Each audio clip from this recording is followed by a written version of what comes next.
దివిలోని దూత ఘనములు సైన్య సమూహమై దిగి వచ్చిరి.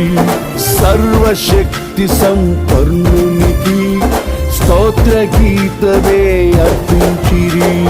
సర్వలోక కళ్యాణముకై లోక పాప పరిహారముకై దిగి వచ్చిన యేసు పూజుడని ఆర్భటించి కీర్తించెనుగా.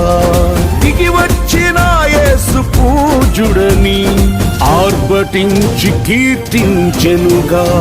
స్తుతియు మహిమ ప్రభావము ఎల్లవేళల ప్రభుకే చెందును. స్తుతియు మహిమ ప్రభావము ఎల్లవేళల ప్రభుకే చెందును. రక్షకుని జన్మస్థలమా యూదయ బెత్లెహేము.